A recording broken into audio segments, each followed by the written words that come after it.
le Conseil de prospective, ces scénarios qui vont vous être présentés cherchent avant tout à mettre en exergue le fait qu'ils relèvent de choix qui sont à opérer ou à confirmer, choix qui font ou qui pourraient utilement faire l'objet de débats.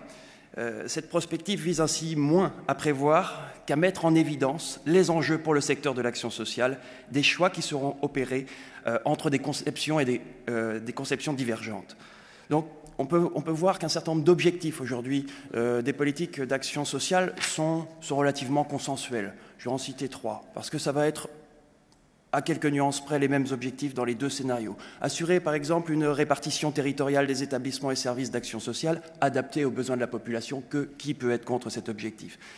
Payer des services définis, à qualité relativement objectivée, au juste prix, c'est sans doute un des objectifs convergents qu'on retrouvera dans les deux scénarios, avec quelques nuances.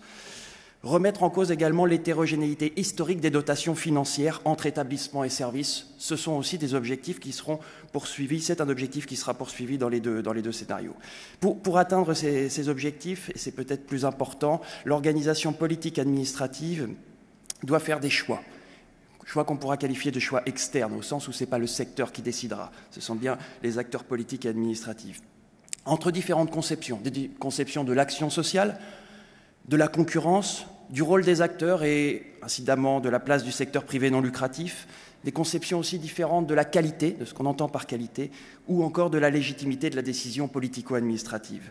Alors, ces choix externes, et c'est peut-être le plus important, ne seront pas indépendants des positions des acteurs du secteur de l'action sociale, du secteur privé à but non lucratif de l'action sociale. Et là, on voit des choix qui doivent être opérés en interne. Et cette méthode des scénarios permet ainsi de mettre en exergue également les responsabilités des acteurs du secteur privé à but non lucratif. Quelles conceptions seront-ils prêts à défendre? Quels choix et organisations en interne du secteur cela impliquera-t-il? Dans cette perspective, deux scénarios vous sont proposés. Ce n'est pas un scénario noir et un scénario rose. Ce sont des scénarios qui relèvent de choix de société différents. Donc il n'y en a pas un qui est supérieur à l'autre. Ce sont deux scénarios qui relèvent de conceptions du monde différentes. Le premier s'inscrit dans le renforcement des logiques actuellement à l'œuvre en vue de poursuivre la rationalisation du secteur social pour plus d'efficience et d'égalité au service de la population. Le second proposera de réinterroger les principales conceptions à l'œuvre et les choix opérés, dans la mesure où ceux-ci ne s'imposent pas naturellement, en vue de mettre, et c'est le nom de ce scénario, l'utilité sociale au service de la citoyenneté.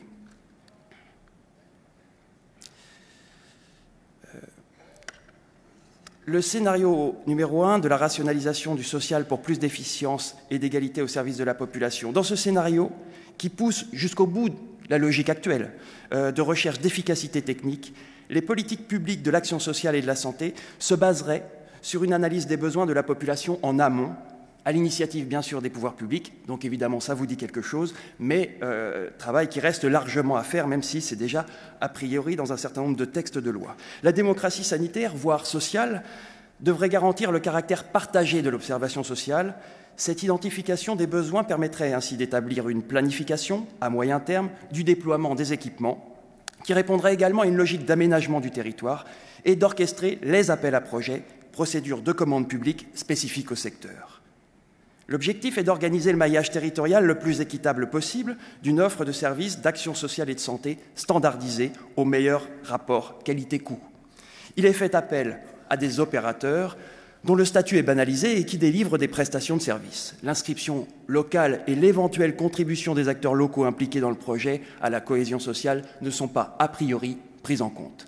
Ainsi, à partir du traitement de catégories homogènes de population, classées de plus en plus finement, sont mis en place des mécanismes de standardisation des services avec des marges de différenciation relativement étroites, appel à projet, convergence tarifaire, tarif plafond et tarification à l'activité d'un côté, ou encore normalisation des pratiques avec des procédures d'évaluation et de qualité normalisantes. L'accent est mis sur la performance managériale, la professionnalisation et les capacités de mutualisation et de coopération. La gestion associative demeure suspecte, et la mise à contribution des fonds propres des associations pour financer l'action sociale locale, dans une période de fortes contraintes budgétaires, peut séduire certains. La concentration des opérateurs est perçue comme un facteur favorable et le territoire est conçu comme un lieu de déversement des prestations de services. Vous allez me dire, ce n'est pas un scénario du futur, c'est ce qui se passe aujourd'hui. Mais on peut aller un peu plus loin dans cette logique.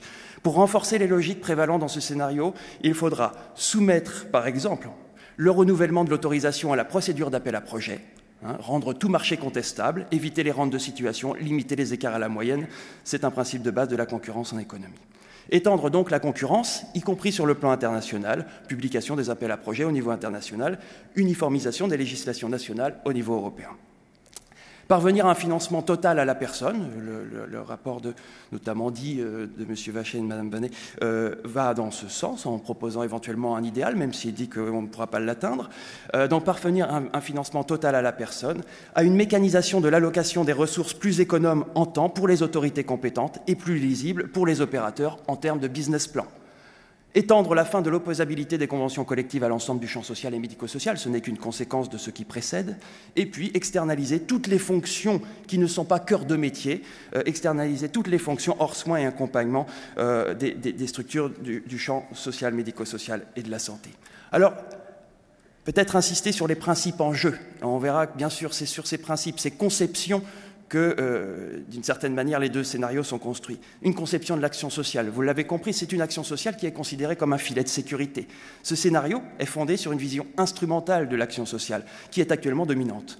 L'action sociale est conçue comme un empilement de dispositifs devant répondre à l'urgence du moment. La perte d'autonomie, le handicap, l'insertion, les jeunes, en la réservant le plus souvent aux plus pauvres. Ce secteur d'activité est en outre perçu comme atomisé, jouissant de marges de manœuvre financières importantes, ça nous a été rappelé par plusieurs rapports. En conséquence, une rationalisation de l'organisation et des financements s'impose pour satisfaire les besoins à budget constant. Donc c'est une certaine conception de la concurrence, je ne m'étends pas trop parce que j'ai relativement peu de temps, et conception aussi d'une rationalisation organisationnelle et financière qui passe par une concentration des opérateurs, gage de l'amélioration des performances managériales et de la professionnalisation. Bien sûr, vous l'aurez compris, la banalisation des acteurs est de mise. Il n'y a pas de place spécifique pour les acteurs privés à but non lucratif, et compte tenu tout simplement du caractère central accordé à la prestation de services. C'est une certaine forme de conception de la qualité, une qualité de l'accompagnement social perçue ou conçue comme un standard technique, à rationaliser et à tarifer sur la base de référentiels privilégiant des critères de performance managériale. Et c'est enfin une conception de la légitimité de la décision politico-administrative. Le principe de la démocratie sanitaire est reconnu, même si elle peine à jouer un rôle effectif, et son principe même peut être fortement remis en cause dès lors qu'il est perçu comme une mise en débat de prérogatives, par exemple, d'une collectivité. En revanche, la représentation des usagers est consacrée, ce qui est évidemment une prise en compte fondamentale et tout à fait importante, mais non sans risque d'instrumentalisation localement. Ça, ce sont des choix externes, mais ces conceptions se fondent ou se fonderont aussi en fonction de choix, de conceptions portés par le secteur privé à but non lucratif lui-même. Dans ce scénario, on a plutôt un secteur privé non lucratif qui considère qu'il est composé effectivement d'opérateurs comme les autres, qui doivent défendre leurs atouts par rapport aux autres opérateurs publics ou privés lucratifs dans le cadre d'une régulation de quasi-marché. Autre conception interne au secteur, c'est plus par rapport à la dimension de la représentation du secteur lui-même, que ce soit par des unions, fédérations, collectifs, syndicats, associations de directeurs, etc. Dans ce scénario, la diversité des acteurs et la concurrence qu'elle génère des acteurs représentatifs est le reflet finalement de la diversité des acteurs du terrain et permet une juste et satisfaisante représentation de cette diversité auprès des pouvoirs publics et assure une diversité des services rendus aux acteurs de terrain librement. Le deuxième scénario, intitulé « L'utilité sociale au service de la citoyenneté ». Dans ce scénario, qui réinterroge bien évidemment beaucoup plus fondamentalement les orientations actuelles, les politiques publiques de l'action sociale et de la santé s'inscrirait pleinement dans la perspective d'une optimisation de la protection sociale et de son accessibilité. Il s'agit alors de repenser une politique de l'action sociale et de la santé au service du vivre ensemble et de la prospérité, dans une perspective d'investissement social, comme on l'a vu par la présentation des scénarios sur la protection sociale hier, où l'action sociale a vocation à répondre aux besoins d'accompagnement sociaux et médico-sociaux de manière universelle et en socialisant largement le risque, dans la mesure où ces besoins n'en sont pas l'apanage des plus pauvres. Dans cette perspective, les politiques publiques auraient les mêmes grands objectifs que j'évoquais précédemment, mais elles poursuivraient ces objectifs sans rechercher une totale mécanisation du pilotage et de la régulation du secteur. Sans nier l'intérêt d'une concurrence entre les acteurs, mais dans la mesure où ces derniers ne seraient pas réduits à une simple dimension d'opérateur, les politiques publiques privilégieraient les projets d'action sociale fondés sur l'expérimentation, l'innovation sociale et la coopération, et profondément inscrits et co-construits dans leur territoire. Dans cette perspective, évidemment, le caractère systématique des appels à projets serait remis en cause. Si les autorités compétentes pourraient toujours y recourir, chaque fois qu'elles le jugeraient nécessaire d'ailleurs, les autres manières de faire émerger les réponses pertinentes sur un territoire ne seraient plus prohibées comme c'est le cas aujourd'hui. Non moins exigeante, cette politique, pas moins exigeante en tout cas que le précédent scénario, une telle politique impliquerait la mise en place d'instruments d'analyse de la pertinence des projets. Ceux-ci seraient toutefois moins fondés sur des critères de performance managériale ou de qualité normalisée que sur la démonstration de l'utilité sociale des projets. Cela suppose donc, et ça nous renvoie à une responsabilité, cela suppose donc que les acteurs eux-mêmes et leurs organisations représentatives, en lien avec les organismes par exemple de recherche, proposent les outils adaptés à la mise en œuvre d'une telle politique. Comment on démontre notre utilité sociale, comment on dépasse les indicateurs qui nous sont généralement proposés et qu'on critique sans forcément proposer une alternative clairvoyante. L'objectif est d'organiser là le maillage territorial le plus équitable possible d'une offre de services d'action sociale et de santé au meilleur rapport qualité-prix ou coût. Ça demeure comme dans le scénario précédent. Mais ce sont moins des opérateurs que des acteurs engagés sur leur territoire, donc, pour contribuer à la cohésion sociale et à l'innovation sociale qui sont recherchés. Et c'est bien l'ensemble de cette contribution au vivre ensemble, et non simplement la délivrance d'une prestation de service, qui sera prise en compte. Dans ce contexte, le caractère non lucratif des acteurs, s'il est en rien suffisant en lui-même, constituera un atout potentiel dont il s'agira de vérifier l'effectivité. L'accent est mis en outre, bien sûr, en référence toujours à de bonnes pratiques professionnelles et dans un cadre budgétaire qui restera certainement contraint, sur les marges de différenciation et les possibilités d'innover et d'expérimenter. La diversité ou la petite taille des acteurs n'est pas dans ce cadre un problème en soi, dès lors qu'il s'agit d'acteurs engagés et que les démarches de mutualisation et de coopération territoriale peuvent être intégrées dans la régulation locale.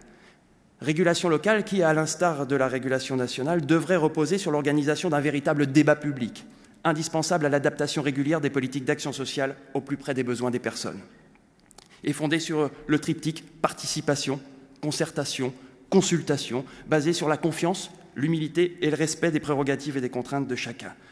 Donc on voit là des enjeux en termes de conception qui sont très différents. En matière de conception de l'action sociale, vous l'avez compris, on s'inscrit bien dans la perspective ouverte hier d'une action sociale qui s'inscrit dans une vision beaucoup plus sociétale et qui ne déclasse pas l'action sociale comme simplement une roue de secours. Une conception aussi très différente de la concurrence, dans la mesure où celle-ci ne doit pas interdire la co-construction de projets territoriaux. Peut-être le plus important dans tout cela, en dehors des conceptions elles-mêmes dont vous avez compris en fait l'opposition entre le premier scénario et la seconde, peut-être la responsabilité qui relève aussi de notre secteur. Dans ce scénario-là, qui peut paraître peut-être plus utopique, ça suppose que le secteur lui-même, le secteur privé non lucratif, considère qu'il est composé d'acteurs qui ne peuvent développer pleinement leur utilité sociale dans le cadre d'une régulation concurrentielle quasi marchande, compte tenu de ce qu'on appelle en économie l'isomorphisme institutionnel imposé dans un tel contexte. Ça veut dire quoi l'isomorphisme institutionnel? C'est que dans ce cas-là, vous êtes obligé de vous comporter comme tous les autres acteurs dans un cadre concurrentiel, c'est-à-dire que vous prenez les outils, le mode de fonctionnement et pourquoi pas l'esprit, notamment des acteurs lucratifs, ou en tout cas sans diaboliser d'une autre manière de faire. Cette posture impose que les acteurs du secteur privé à but non lucratif s'organisent pour développer et structurer de manière opérationnelle le concept d'utilité sociale afin de montrer l'efficience du secteur à l'aune de critères adaptés à la finalité de l'action sociale de notre secteur. Autre responsabilité du secteur, et j'en terminerai sur toi Nicolas, autre conception importante, dans ce scénario-là, le secteur lui-même se rend compte que l'éclatement de la représentation conduit à l'affaiblissement de la représentation elle-même du secteur auprès des pouvoirs publics et de l'opinion publique, à une concurrence souvent stérile entre organismes, à un gaspillage des ressources financières et humaines et à un éparpillement des compétences au détriment des services rendus aux adhérents. Les pouvoirs publics pourront être facilitateurs ou non d'une telle évolution. Voilà, nous avions au niveau du Conseil de prospective l'ambition de vous présenter avec, j'espère, une certaine objectivité, ces deux scénarios. J'espère être parvenu à ne pas trop les caricaturer. En tant que, non plus membre du Conseil de prospective, mais plutôt au niveau de la direction du NURIOPS, vous le comprenez, nous pourrons toujours déplorer ou nous réjouir de ces choix politiques qui vont concerner notre secteur et son évolution dans les prochains mois ou dans les prochaines années. Mais il nous faut et nous devons aussi collectivement prendre nos responsabilités, car une partie des choix dépendra de ce que le secteur aura pu démontrer, aura pu proposer. Je tiens à remercier les membres du Conseil de prospective et Christine Chognaud tout particulièrement pour la conduite de ce travail. Merci.